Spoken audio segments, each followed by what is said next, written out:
Salut les pintouilleurs, bienvenue sur ce nouveau tuto tabletop qui sera dédié aujourd'hui à la peinture d'un gris un peu beige, un peu hausse comme vous pouvez le voir sur cette armure de Space Marine.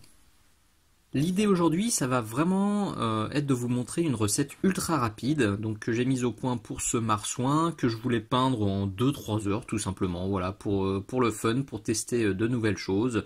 Donc il y aura un petit peu de la technique de fourbasse et de la peinture contraste, pour gagner du temps, pour obtenir un résultat tabletop tout simplement, qui fait le job sur la table de jeu et qui, poussé un petit peu, pourra même, je pense, très bien faire l'affaire pour de la figurine de concours. Voilà notre cobaye du jour, c'est un corps de Space Marine Primaris, issu de la gamme Warhammer Conquest, là qu'on trouve actuellement chez les marchands de journaux, donc c'est du facile à monter. J'aime vraiment bien cette gamme. Celle-ci, c'est l'ami Sébastien qui me l'a donné parce qu'il n'en avait pas l'utilité. Donc merci beaucoup Sébastien. Ce petit morceau et ses petits copains vont être bien utiles pour les tutos. J'ai déjà fait des tests de jaune là, bon, qui me plaisent pas beaucoup. Là, j'ai fait des tests de bleu qui me plaisent déjà vachement plus. Donc cette recette de bleu, vous la verrez bientôt. Mais aujourd'hui, ce qui nous intéresse, c'est le gris beige. J'utilise vraiment très souvent des bouts de Space Marine comme ça parce que je trouve ça vraiment pratique. Il y a plusieurs plaques en fait, on peut faire comme ici en fait. Là je vais tester un jaune, sur cette genouillère sera peut-être un vert, un orange, des trucs comme ça. Ça permet de mettre au point et de tester plein de recettes différentes. Donc c'est des trucs qui sont vraiment utiles. Donc si vous avez à la maison des Rabios de Space Marine ou des Primaris de la gamme Conquest ou autres qui vous servent à rien, je les accueillerai bien volontiers à la maison parce que c'est super utile pour les tutos et pour les projets perso. Petite parenthèse rapide, pendant qu'on parle Rabio et trucs qui traînent dans les fonds de tiroirs et dans les cryptes, j'en ai déjà parlé sur mon Facebook, mais je cherche depuis quelques temps à rassembler le contenu d'une boîte Warhammer 40k V2. Voilà, tout simplement parce que c'est grâce à cette boîte que j'ai connu le hobby, que je me suis intéressé au hobby et que j'ai commencé à aimer les Space Marines. Mais à l'époque, le Père Noël ne m'avait pas amené cette boîte, donc finalement je l'ai jamais eu entre les mains ni à la maison, donc c'est un peu mon projet nostalgie du moment.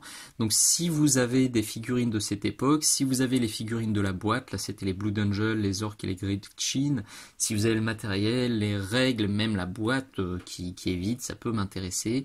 N'hésitez pas à m'envoyer un petit message, soit dans les commentaires, soit sur le blog, soit sur la boutique. On pourra en discuter bien volontiers. Même des figurines de cette époque, hein, tout ce qui est de cette époque qui me rappelle un peu ma jeunesse, hein, qui est loin maintenant, ça peut vachement m'intéresser, donc vraiment n'hésitez pas à me contacter si vous avez ça dans vos fonds de tiroir. Retour à la pintouille. Donc, comme je vous l'annonçais, l'objectif de ce tuto, ça va être d'aller super rapidement. Donc, on va un petit peu tricher. Premièrement, en sous-couchant la figurine avec une couleur grise. Donc, tout simplement, ici, c'est du Grey Seer. Donc, c'est la bombe de sous-couche Citadel Games Workshop que j'aime beaucoup. On obtient un gris clair comme ça, légèrement satiné, qui fonctionne super bien. Moi, c'est vraiment une sous-couche que j'aime beaucoup et que j'utilise beaucoup. Seul bémol, parfois il y a certaines couleurs qui adhèrent qui adhèrent pas bien dessus. Par exemple, le jaune là, j'ai voulu mettre du Iriel Yellow, il accrochait à peine, il a fallu mettre 3 ou 4 couches, alors que derrière, pour le bleu, j'ai utilisé du bleu-vert de chez Valero, et là en un passage c'était nickel. Donc bon, ça dépend un petit peu des peintures. On a parfois des surprises, mais en tout cas d'un point de vue couleur, c'est génial. Donc, on utilise du gris, comme ça on gagne déjà énormément de temps, on ne va pas passer 3 heures à baser sa figurine. Et deuxième méthode un petit peu fourbe, un peu rapide, on va utiliser les peintures contrastes et les caractéristiques des peintures contrastes qu'on va simplement appliquer dans les creux, dans les ombrages, pour donner la teinte finale de notre armure. Pour faire ça, je vais utiliser du Skeleton Horde, contraste évidemment, et du contraste médium. Donc, on va déjà faire un premier passage un peu global en tirant, en poussant notre mélange dans les ombres, et puis on refera ensuite quelques passages encore plus concentrés dans les ombres et moins dilués pour vraiment marquer les contrastes, tout simplement, pour bien marquer les ombres et bien redéfinir les volumes de notre armure. Donc je commence pour ce premier passage global avec un mélange de 2 gouttes de Skeleton pour plus une goutte de contraste médium. Ça fait quelque chose comme ça, qui est assez transparent et qui va me permettre de teinter mon armure. Alors, où est-ce que je vais faire ça? Clac. Là, on est pas mal. Donc là, je prends pas un pinceau génialissime. Les peintures contrastes, elles ont quand même tendance à un petit peu abîmer les pinceaux parce qu'elles remontent très très vite et très haut dans les poils du pinceau. Donc ça va se caler sous la virole et du coup, des fois, ça fait des trucs un peu vilains.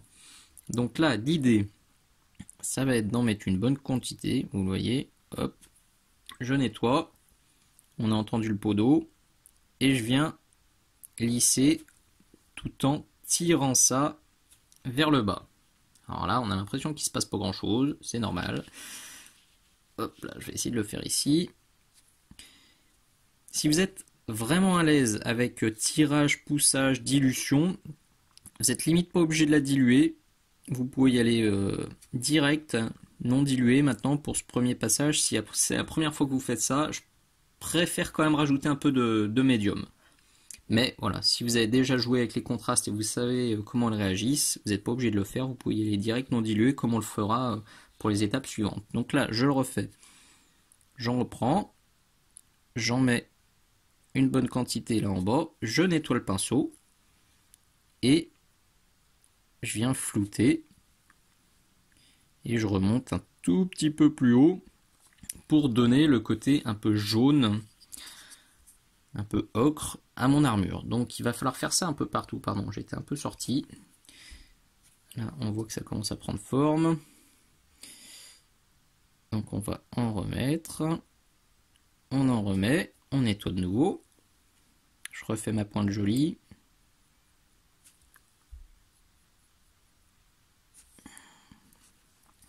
Voilà, tout simplement. Vraiment, c'est pas sorcier. Vous avouerez que c'est super simple. Ça permet de jouer avec la dilution de la peinture. Ça permet de jouer avec le pigment. Donc c'est assez intéressant. C'est un exercice sympa. Alors là, j'essaie juste de trouver une bonne position. Ouais, je vais vous faire ça là. Faut pas hésiter aussi à remarquer les creux tout de suite. Ça, on le refera. Vous voyez, juste un lining comme ça. Ça se fait vraiment tout seul. Ouh, la belle ligne de moulage que j'ai oubliée là, bravo. Donc, on en remet là, sur le bas. On nettoie. On refait la pointe.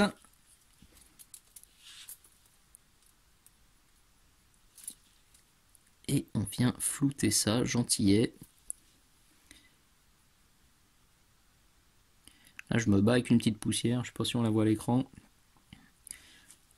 Et le dégradé, il apparaît tout doucement, vraiment tout gentiment. Hop là, recule. Tac.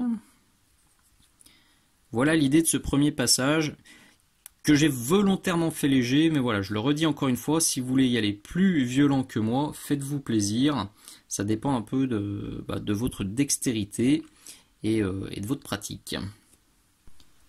Après 5 petites minutes, j'obtiens donc ce résultat. Donc là, on voit vraiment bien la différence entre les parties qui ont reçu ce premier voile et les parties qui n'ont rien reçu. Donc ce qui est très intéressant avec cette recette, c'est que vous allez pouvoir totalement moduler et choisir la teinte finale de votre armure.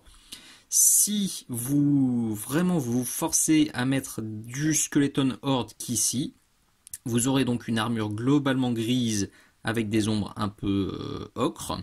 Par contre, si vous faites comme moi, si vous remontez avec le Skeleton Horde en passage très léger sur les 2 tiers comme je l'ai fait ici, et ben vous avez un résultat un peu plus crème, un peu plus cappuccino qui est tout à fait sympathique. En tout cas, moi, ça me plaît bien. Donc maintenant, on va encore pousser les ombres, comme je vous le disais. Donc j'ai ressorti du Skeleton Horde. Cette fois, j'ai pas mis de médium. Par contre, j'ai encore mon petit mélange à côté si jamais il faut retoucher, si jamais il faut avoir quelque chose de plus dilué et de plus facile à contrôler. Donc, on y retourne. On blinde bien le pinceau. J'aurais peut-être dû prendre un plus petit tuyau. Bon, pour cette étape, ça va aller. Je vais faire ça ici. Hop là, on se cale. On fait le focus. Et on y va. Il faut faire une pointe jolie quand même.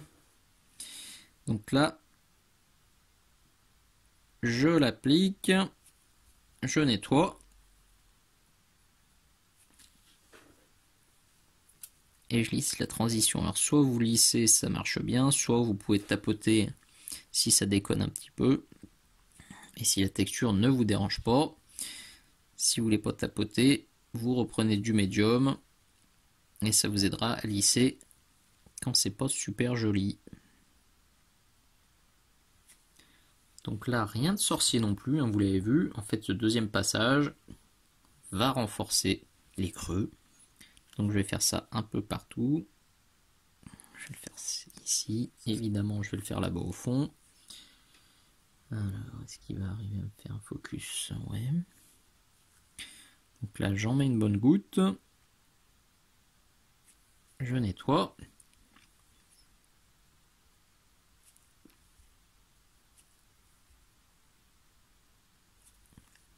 Et basta. Fastoche. Donc, je vais faire ça un peu partout. Hop, là, j'y suis allé copieux. Hop. Là.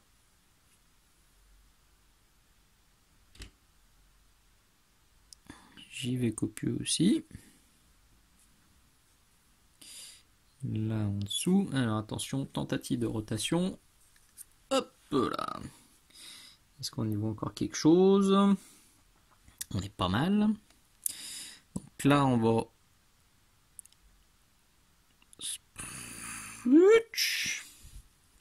Je nettoie.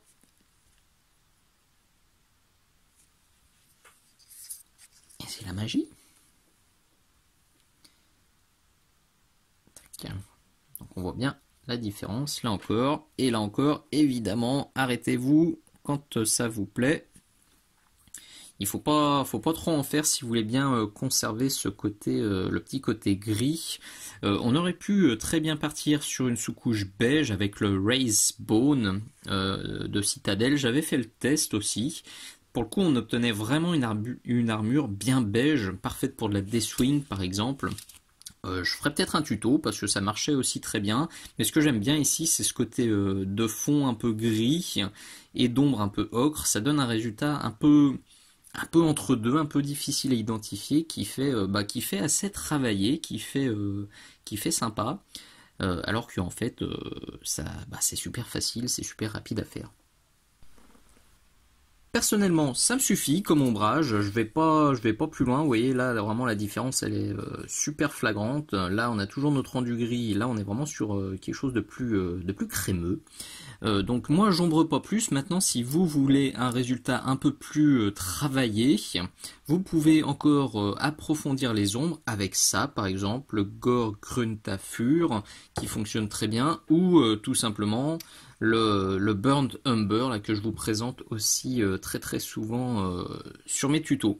Donc pour rappel, évidemment tout ce que j'utilise dans ce tuto, je vous remets les liens dans la description de la vidéo, comme ça vous avez juste à recliquer sur les liens pour retrouver les produits, que ce soit les peintures, que ce soit les pinceaux, que ce soit cette poignée bien pratique, tout est dans la description.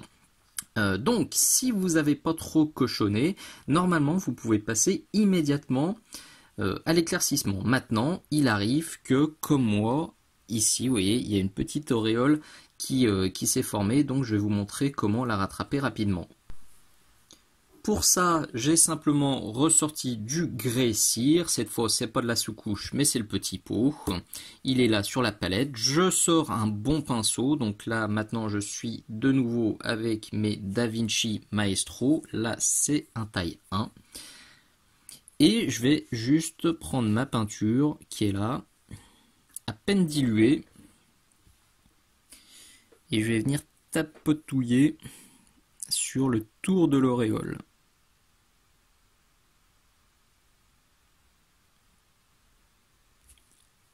Parce que évidemment c'est sur le tour que la peinture est venue s'accumuler le plus et c'est là qu'on se retrouve vraiment avec un truc pas beau. Donc voilà, premier passage.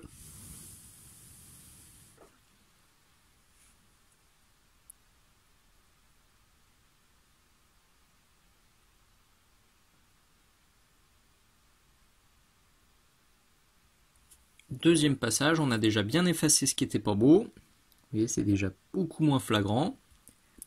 Et une fois que c'est bien sec, on va reprendre notre Skeleton Horde. Alors peut-être plus volontiers la version diluée là, qui va vous permettre de juste passer un glacis de Skeleton en fait pour redonner l'ombrage en fait que j'avais viré tout simplement. Oui, là ça vraiment ça disparaît super rapidement. Je pourrais faire ça encore plus précisément, mais là c'est toujours pareil. Pour du tabletop, pour de la figurine de jeu, une petite retouche rapide comme ça fait largement le job. Normalement, si vous avez bien contrôlé l'application de votre Skeleton Horde, les zones les plus claires sont restées globalement en grès cire. Même si là, même sur les zones hautes, j'ai dû sûrement passer un petit coup parce que on n'est plus exactement sur du grès cire. Donc là, vous avez deux solutions. Soit vous voulez vraiment récupérer la teinte grise de votre armure et dans ce cas-là, repasser quelques glacis de grès cire sur le haut, là où vous avez été un peu trop bourrinos avec le Skeleton Horde. Soit ce résultat crème vous convient et là, directement, on éclaircit avec du blanc pur. Donc celui-ci, c'est le blanc de chez Army Painter. Il est là sur ma palette. Avec ça, je vais simplement reprendre tous mes linings, toutes les plaques d'armure. Donc là, vraiment ultra simple. Je travaille avec la tranche du pinceau. Vous voyez, avec le plat. Donc là, ça va être très simple. Et sur les zones un peu plus complexes. Tac. Donc ici notamment, donc là il y a juste à reprendre la tranche. Tac tac tac tac. On tapote. Et si jamais, alors vous avez des petits cacatages, vous voyez, je ne sais même pas sur quel écran on va le voir. Ici c'est un petit peu foiré. Donc soit je reprends avec mon grès cire puis mon blanc, soit je prends du blanc un tout petit peu plus dilué.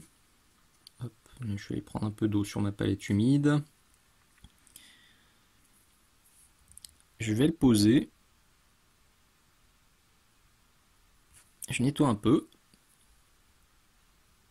Et je passe un glacis comme ça. Toujours pareil, l'idée de ce tuto, c'est de gagner du temps, donc je ne veux pas passer par des étapes intermédiaires. Si j'arrive à me débrouiller juste avec mon blanc, et ben c'est très bien. Donc je le tapote ici, j'en mets un peu. Hop. Et mettre comme ça. Bon là, vous vous doutez bien, vous me connaissez, que les battle damage, je vais quand même en faire quelques-uns. Alors avec le blanc, je suis même pas sûr qu'à la caméra on va le voir, mais... Et là, un petit trait comme ça. Des petits points à droite à gauche. Là c'est le moment de s'amuser. C'est pas mon tuto le plus contrasté en fait, parce que là on a des teintes, le grès cire, le Skeleton Horde et le blanc, sont des teintes qui sont assez proches. Normalement vous me connaissez sur mes tutos, je descends très sombre et je monte très clair avec des intermédiaires entre ces deux étapes. Là on a quelque chose de plus uniforme, donc le résultat est moins contrasté, mais pour les débutants, c'est vachement plus facile à faire parce que c'est plus difficile de faire une boulette. Là, même si je prends mon blanc et que je viens poser un gros battle damage dégoûtant en plein milieu, ça va pas être beau, mais ça va pas être affreux.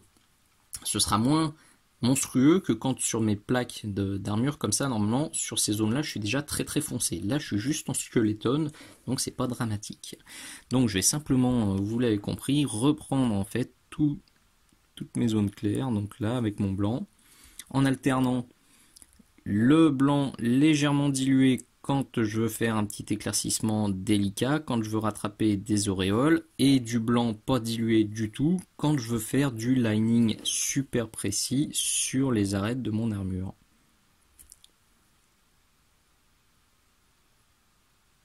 Donc il y a un peu de taf là. Il faut vous armer d'un bon pinceau, vous armer aussi de patience. C'est l'étape la plus entre guillemets difficile de ce tuto. Ça se fait vraiment tout simplement, mais c'est la précision du trait, c'est la précision de ce lining, c'est la précision des battle damage qui fera au final que vous aurez un résultat qui aura l'air vraiment poussé, vraiment abouti, alors que vous saurez très bien que ça a été fait un petit peu à la one again et assez rapidement. Et nous voilà au bout de ce nouveau tuto tabletop. Bon, vous l'avouerez, c'est vraiment ultra facile ce que je vous ai montré aujourd'hui. Je trouve que ça marche encore mieux sur cette armure de Primaris parce qu'il y a plus de plaques différentes. Là, ça, bon, c'était pas moche, hein, mais je trouve que là, ça marche encore mieux. On a quelque chose d'encore plus contrasté, d'encore plus sympatoche. Donc clairement, ça m'a pris une quinzaine de minutes à faire. Donc, moi, ça me vend un peu du rêve hein, parce que vous le savez, j'ai toujours du mal à aller vite hein, sur mes peintures, donc j'imagine parfaitement toute une escouade ou toute une armée peinte comme ça irait vite, et franchement je pense que sur la table de jeu ce serait super joli. Pour du Primaris, j'imagine parfaitement des sœurs de bataille aussi dans une armure comme ça gris crème, je pense que ça rendrait super bien. Alors là je l'ai fait pour de l'armure, mais je pense que c'est un tuto qui peut aussi super bien fonctionner pour du drapé. Donc faut vraiment pas hésiter à tester. Je pense que ça rendrait vachement bien.